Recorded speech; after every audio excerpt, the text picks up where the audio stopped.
¿Qué tal, amigas, amigos? Hoy vamos a hablar de el primer mártir que tuvo la iglesia y se trata de San Esteban. Aquí la iglesia festeja el día 26 de diciembre, es decir, al día siguiente de la Navidad. Pero para entender su historia nos vamos a fundamentar en la fuente, es decir, en los textos de la Biblia que nos hablan de su martirio. Estos textos están en el libro de los Hechos de los Apóstoles. Recuerda que San Lucas no solamente escribió el Evangelio, sino también el libro de los Hechos de los Apóstoles como una continuación del mismo para decirnos qué pasó con la iglesia, con este grupo de apóstoles que Cristo eligió después de que Él resucitó. Así que gracias a San Lucas, inspirado por Dios, tenemos esta información. Y el capítulo 6 nos dice lo siguiente. Por aquellos días, como el número de los discípulos iba en aumento, hubo quejas de los llamados helenistas, es decir, los que tenían un origen griego, contra los llamados hebreos, porque, según ellos, sus viudas eran tratadas con negligencia en el servicio diario. Hay que tomar en cuenta que en aquel tiempo los cristianos daban una atención especial a las viudas, porque eran las personas menos favorecidas en aquel tiempo. Ellos se encargaban pues de distribuirles algunos bienes materiales que conseguían en la comunidad. Pero pues lamentablemente no siempre la repartición se hacía en forma adecuada y los que eran de origen griego dijeron, es que parece que tienen preferencia más sobre los cristianos de origen judío. Bueno, ¿qué continúa diciendo el texto? Los 12 reunieron la asamblea de los discípulos y les dijeron, no es correcto que nosotros descuidemos la palabra de Dios por hacernos cargo de este servicio. Algo muy importante, los apóstoles tenían muy en claro que a ellos les tocaba llevar el evangelio de nuestro Señor Jesucristo y que otras personas podían ayudarles en la parte de la administración de los bienes.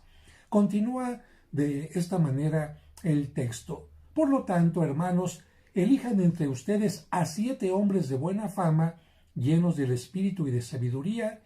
Les confiaremos esta tarea mientras que nosotros nos dedicaremos de lleno a la oración y al ministerio de la palabra. Toda la asamblea estuvo de acuerdo y eligieron, y aquí vienen los nombres de los primeros diáconos, a Esteban, hombre lleno de fe y Espíritu Santo, a Felipe, Prócoro, Nicanor, Timón, Pármenas y Nicolás, que era un prosélito de Antioquía. Los presentaron a los apóstoles, quienes se pusieron en oración y les impusieron las manos. Algo muy interesante porque ya desde aquellos tiempos imponer las manos sobre la cabeza particularmente de la persona era una forma de transmitirles un poder y de esta manera les transmitieron el Espíritu Santo que ellos habían recibido. Todavía hasta el día de hoy, cuando se va a ordenar algún sacerdote, algún diácono, hay precisamente este gesto de la imposición de las manos. Continúa el texto. La palabra de Dios se difundía y el número de los discípulos en Jerusalén aumentaba considerablemente e incluso un buen grupo de sacerdotes, se refiere a sacerdotes judíos, habían aceptado la fe. Y comienza en este momento la historia de Esteban. Esteban, hombre lleno de gracia y de poder, realizaba grandes prodigios y señales milagrosas en medio del pueblo. Se le echaron encima algunos de la sinagoga llamada de los libertos y otros llegados de Cirene, Alejandría, Cilicia y Asia. Aquí cuando se refiere a la sinagoga, está refiriéndose concretamente a un grupo de judíos que no habían aceptado a Cristo y que por lo tanto estaban en contra de las enseñanzas de los apóstoles que hablaban de Cristo como el Salvador. Continúa el texto. Se pusieron a discutir con Esteban, pero no lograban hacer frente a la sabiduría y el espíritu con que hablaba. Al no poder resistir a la verdad, sobornaron a unos hombres para que afirmaran: hemos oído hablar a este hombre contra Moisés y contra Dios. Aquí ya hay una injusticia, porque se está hablando de una mentira para ocasionar daño a Esteban. Con esto, alborotaron al pueblo, a los ancianos y a los maestros de la ley, llegaron de improviso, lo arrestaron y lo llevaron ante el Sanedrín. El Sanedrín, recuerda, era el consejo de los ancianos de los judíos, formado por 70 ancianos y el sumo sacerdote. Continúa el texto. Allí se presentaron testigos falsos que declararon: este hombre no cesa de hablar contra nuestro lugar santo y contra la ley. ¿En qué momento Esteban había hecho esto? Jamás. Esteban respetaba la ley de los judíos, el lugar de los judíos, porque precisamente entendía que este era el pueblo por el que Dios había enviado al Mesías. Continúa el texto. Le hemos oído decir que Jesús el Nazareno destruirá este lugar santo y cambiará las costumbres que nos dejó Moisés. Otra mentira, otra mentira. En ese momento, todos los que estaban sentados en el Sanedrín fijaron los ojos en Esteban y su rostro les pareció como el de un ángel. Entonces, el sumo sacerdote le preguntó: ¿es verdad lo que dicen? Esteban respondió: hermanos y padres, escúchenme. El Dios glorioso se apareció a nuestro padre Abraham mientras estaba en Mesopotamia, antes de que fuera a vivir a Harán, y le dijo: deja tu país y tu parentela y vete al país que te indicaré. Entonces abandonó el país de los caldeos y se estableció en Harán. A partir de este versículo, estamos hablando del capítulo 7, a partir de este versículo, Esteban inicia una historia, vamos a llamar así, del pueblo de Israel, el pueblo que Dios eligió desde Abraham, y habla de cómo Dios a este pueblo lo fue acompañando, ayudando, para que precisamente de ese pueblo viniera el Mesías. De tal manera que lo que Esteban quiere decirles es que el Mesías, Jesucristo, ha sido preparado desde el tiempo de Abraham y que por lo tanto se le tiene que reconocer como el Mesías. No es que Esteban simplemente diga: lo sigo porque sí, lo sigo porque es un capricho. Continúa la historia del pueblo de Israel que Esteban menciona en este texto. Después de la muerte de su padre, se refiere a Abraham, Dios hizo que se trasladara a este país en que ustedes habitan ahora y no le dio en él propiedad alguna, ni siquiera un pedacito de tierra donde poner el pie, sino que le prometió darle el país en posesión a él y a su descendencia después de él. Se lo dijo a pesar de que no tenía hijos. Dios le habló así: tus descendientes vivirán en tierra extranjera y serán esclavizados y maltratados durante 400 años, pero yo pediré cuentas a la nación a la que sirvan como esclavos. Por supuesto, aquí se refiere a Egipto. Continúa la narración. Después saldrán y me darán culto en este lugar. Luego hizo con él el pacto de la circuncisión, y así, al nacer su hijo Isaac, Abraham lo circuncidó al 8º día.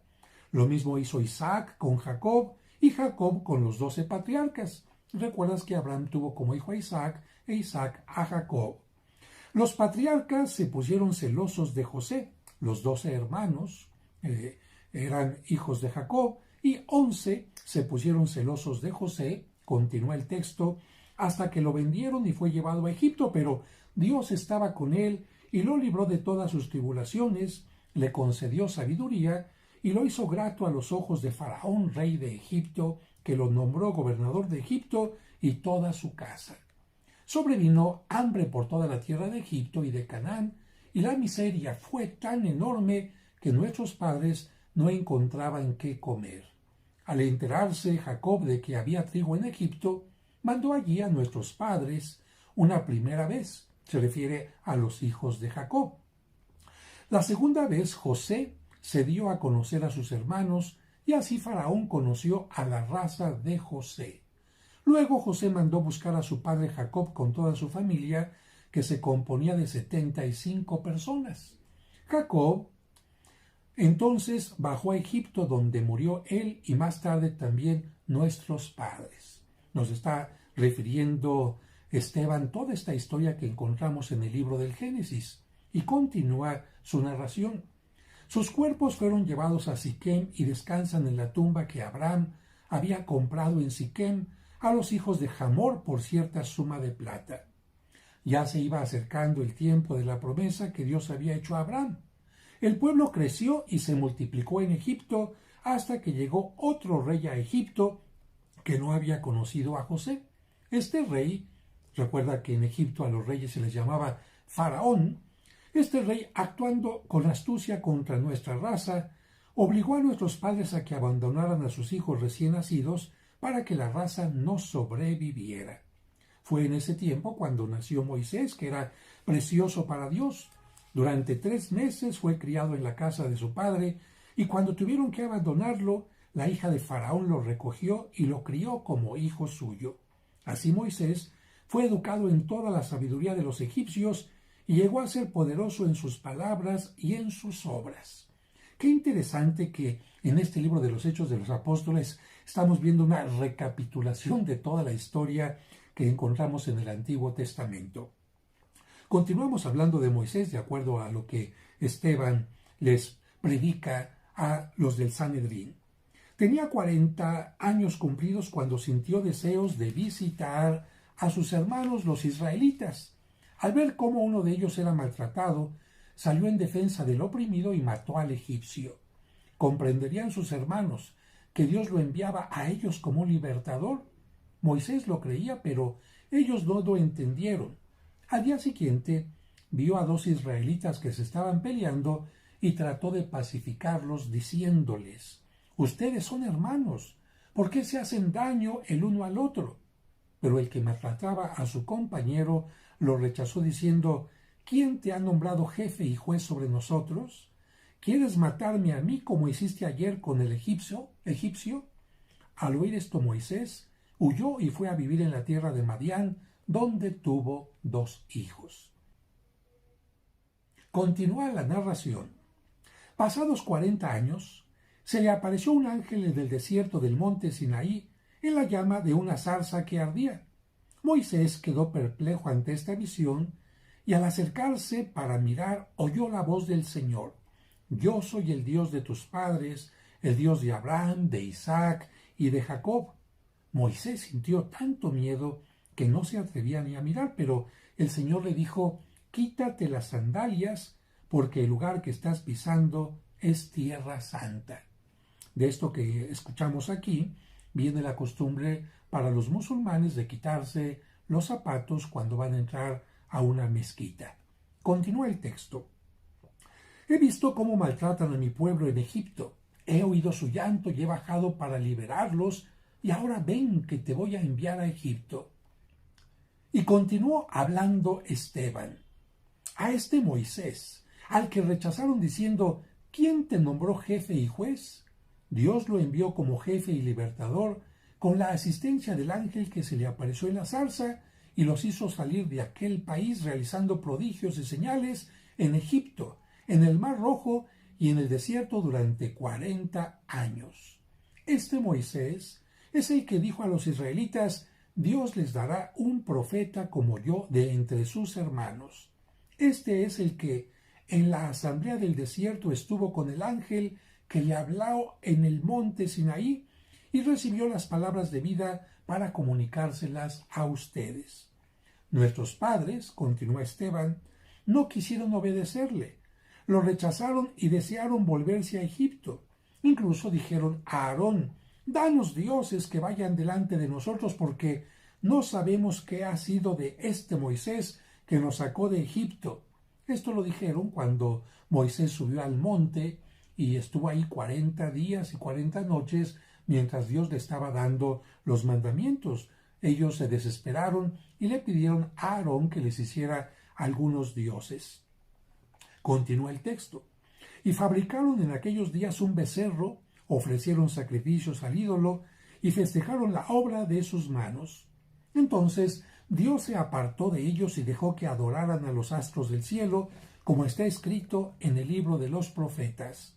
¿Acaso me ofrecieron ustedes víctimas y sacrificios durante 40 años en el desierto? Más bien llevaban con ustedes la tienda de Moloc y la estrella del dios Refán, imágenes que ustedes mismos se fabricaron para adorarlas. Por eso yo los desterraré más allá de Babilonia». Continúa Esteban. Nuestros padres tenían en el desierto la tienda del testimonio, en el que hablaba a Moisés. Le había ordenado que la fabricara según el modelo que había visto. Después de recibirla, nuestros padres la introdujeron al mando de Josué en la tierra conquistada a los paganos, a quienes Dios expulsó delante de ellos. Interesante. 40 años por el desierto, nos habla el libro del Éxodo, pero esto termina cuando Josué entra a la tierra prometida, y de esto nos está hablando precisamente Esteban. Esto duró hasta los días de David. Se salta Esteban todo el tiempo de los jueces y va hasta la época del rey David. David agradó a Dios y quiso darle una morada entre los hijos de Jacob. De hecho, fue Salomón quien le edificó un templo. ¿Recuerdas que David cometió un pecado y Dios no permitió que él le construyera el templo, y fue su hijo Salomón el que se lo construyó? Continúa el texto. En realidad, el Altísimo no vive en casas fabricadas por manos de hombres, como dice el profeta. El cielo es mi trono y la tierra el apoyo de mis pies. ¿Qué casa me podrían edificar?, dice el Señor. ¿Cuál sería el lugar de mi descanso? ¿No fui yo quien hizo todas estas cosas? Ustedes son un pueblo de cabeza dura, y la circuncisión no les abrió el corazón ni los oídos. Ustedes siempre resisten al Espíritu Santo, al igual que sus padres. ¿Hubo algún profeta que sus padres no hayan perseguido? Ellos mataron a los que anunciaban la venida del justo, y ustedes ahora lo han entregado y asesinado. Ustedes que recibieron la ley por medio de ángeles, pero que no la han cumplido. Bueno, aquí la cosa ya se pone delicada, porque Esteban les ha recordado lo que ha pasado con el pueblo, cómo el pueblo fue elegido, pero cómo en tiempo de Moisés había gente que estaba en contra de la palabra de Dios y fueron rebeldes y crearon ídolos. También nos dice a nosotros que lamentablemente este pueblo, en el caso de el tiempo de Esteban, no ha querido escuchar a Dios, y así como mataron a muchos profetas, han matado a Jesucristo. Y claro, ¿cuál es la reacción del Sanedrín? Aquí lo dice en la continuación. Al oír este reproche se enfurecieron y rechinaban los dientes de rabia contra Esteban. Pero él, lleno del Espíritu Santo, fijó sus ojos en el cielo y vio la gloria de Dios y a Jesús a su derecha, y exclamó: Veo los cielos abiertos y al Hijo del Hombre a la derecha de Dios. Entonces empezaron a gritar, se taparon los oídos y todos a una se lanzaron contra él, lo empujaron fuera de la ciudad y empezaron a tirarle piedras. Los testigos habían dejado sus ropas a los pies de un joven llamado Saulo. Mientras era apedreado, Esteban oraba así: Señor Jesús, recibe mi espíritu. Después se arrodilló y dijo con fuerte voz: Señor, no les tomes en cuenta este pecado. Y dicho esto, se durmió en el Señor. Hasta aquí el capítulo 7, y el 8 solamente menciona el principio. Saulo estaba allí y aprobaba el asesinato. Este fue el comienzo de una gran persecución contra la iglesia de Jerusalén. Todos, excepto los apóstoles, se dispersaron por las regiones de Judea y Samaria. Y bueno, nos dice la Sagrada Escritura que sepultaron unos hombres piadosos a Esteban. Bien, entonces nos queda muy claro que Esteban no fue apóstol, que Esteban no fue sacerdote, presbítero, sino que fue un diácono, y que los diáconos estaban encargados de repartir los bienes, la ayuda especialmente a las viudas. La iglesia se fue desarrollando poco a poco, y los apóstoles, donde iban llegando, iban nombrando a un encargado en cada comunidad, al que le dieron el nombre en griego episcopo, de donde se deriva la palabra obispo, para que estuviera al frente de la comunidad. Ese obispo iba a tener sacerdotes como los que tú conoces ahora, bajo su mando, para que él como pastor se encargara de toda una comunidad, de una jurisdicción. Y a esos sacerdotes se les imponía las manos también, se les llamó presbíteros. quienes celebraban los sacramentos, a diferencia del obispo, todos los sacramentos menos la confirmación y la ordenación sacerdotal. Y el tercer grupo de sacerdotes, dentro de este grupo sacerdotal, estaban los diáconos, porque también habían recibido el Espíritu Santo por la imposición de manos, pero ellos se encargaban únicamente de distribuir los dones, los bienes y en algunas ocasiones de bautizar y también de estar presentes en los matrimonios para bendecirlos. Hasta el día de hoy existen todavía diáconos, muchos de ellos no tienen por qué no casarse, son diáconos casados y solamente pueden, en cuanto a los sacramentos, administrar el bautismo y estar presentes y bendecir los matrimonios. La persecución que inició contra los cristianos fue de parte de los judíos, pero después se haría una persecución más grande de parte del Imperio Romano, una persecución que duraría mucho tiempo y de la cual vamos a platicar en otro momento. La Iglesia nos dice que de la sangre de los mártires surgen nuevos cristianos y el texto, fíjate bien, ¿quién estaba al frente o quién estaba deteniendo las vestimentas de Esteban cuando lo estaban lapidando? Saulo. Estaba muy contento Saulo porque él perseguía a los cristianos también. Pero ¿qué pasó después con Saulo? El Señor lo convirtió al cristianismo y se convirtió en uno de los apóstoles más importantes. La sangre de Esteban, la oración de San Esteban, fue capaz de lograr esta conversión de Saulo, a quien nosotros conocemos como San Pablo. Y otra cosa muy interesante es la siguiente. Esteban es un nombre de origen griego, significa victorioso. Después de San Esteban, nos dice los Hechos de los Apóstoles que Herodes mandó decapitar a el apóstol Santiago, que en aquel momento era obispo de Jerusalén. Lo sepultaron allí en Jerusalén y después lo enviaron ya a otro lugar donde se veneran sus reliquias actualmente.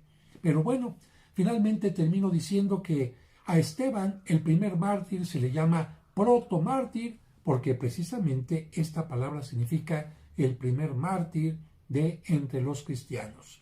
¿Cuántos mártires tiene la Iglesia? Muchísimos, muchísimos a lo largo de todo el tiempo, porque aunque las persecuciones comenzaron en aquel momento, continúan hasta nuestro tiempo, porque Cristo nos dijo en el Evangelio, a ustedes los perseguirán, pero yo pondré palabras en sus labios para que ustedes se defiendan, como lo hizo con San Esteban. La palabra mártir es una palabra griega que significa testigo, y nosotros agradecemos a Dios por el testimonio de tantos mártires que incluso en nuestro tiempo dan fuerza a la Iglesia, enseñándonos que ni la muerte ni la violencia pueden acallar el mensaje de Cristo que resucitó y que antes murió por ti y por mí. Si te gustó este video, dale like, compártelo con aquellas personas que no conocen la vida de San Esteban. Si conoces a alguna persona que se llame Esteban, dile que su nombre significa victorioso, cuéntale la historia, y si quieres que mis videos te lleguen en forma automática, suscríbete aquí donde dice suscribirse para que de esta manera los puedas recibir más fácilmente. Hasta la próxima.